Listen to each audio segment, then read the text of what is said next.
She would rather me talk about her and her be the center of attention than me not talk about her at all. Oh, that is the so worst true. part would be not including her in my set. That's true. Then no one's looking Although at I her. never say, include me in something. Anything I do in my life can be on the stage, and I have no idea what it's going to be.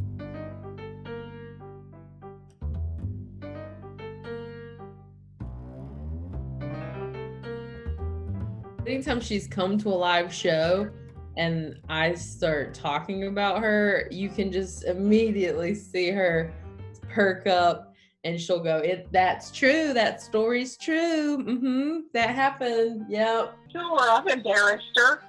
Not meaning to. I came up with a little fun name I would use for her. And I still use it some now.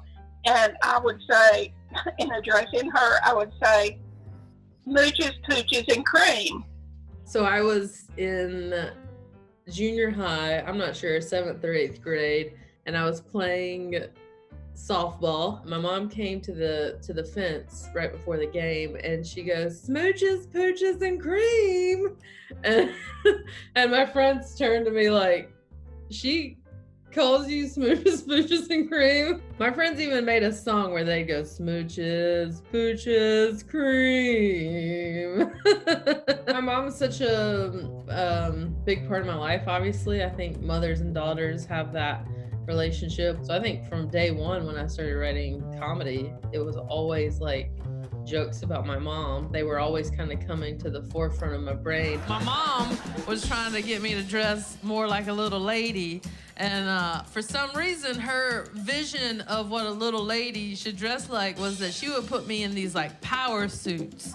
I look like a 50-year-old woman lawyer in my power suit, just The only thing that was somewhat embarrassing is there was a time when her father and I had separated. We were divorcing. Money was very tight. There were times when I was either too busy or didn't get a bill paid, and we had the phone cut off or the electricity cut off on occasion, not as a habit. I talked about how she she had been born with money and we lost it all over the years, and she was living as a like kind of a rich woman in a poor woman's world. So she would come home with signs that said like, it's 1 o'clock, and then the lights were getting shut off. And she has mentioned that in her comedy, but I think because she has, it has relieved stress for me. You know, I just realized it's just part of what we went through. It's okay. But when I first heard it, I thought, oh, people are going to know. As a family unit, we grew up going to Hooters a lot. And then I told a story about how when she was dating a very religious man, he did not approve of such a restaurant. We were trying to figure out where to go eat one night, and I was like, oh, well, let's just go to Hooters. And he was standing right here beside her, and my mom, out of nowhere, she's like, I have never eaten at Hooters.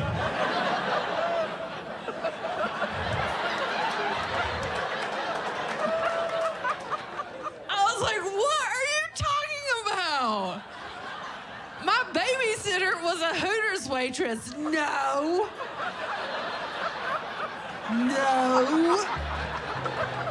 Our family started going to Hooters pretty early on.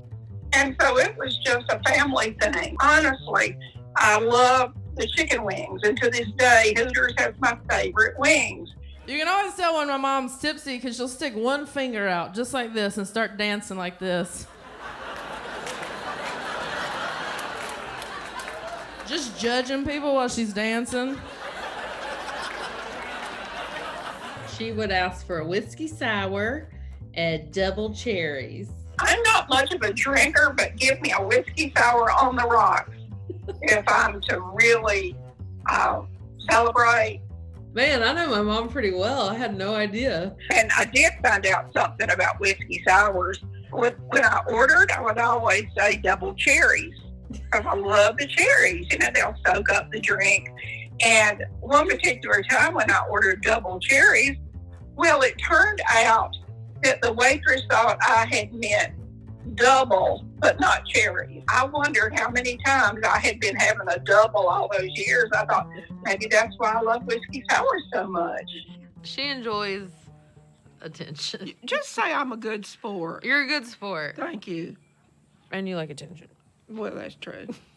She's a good lady, a good woman, and a big heart. So anytime she has come to my shows, people flock to her. They want to meet this woman who these stories are about. She's a very big influence.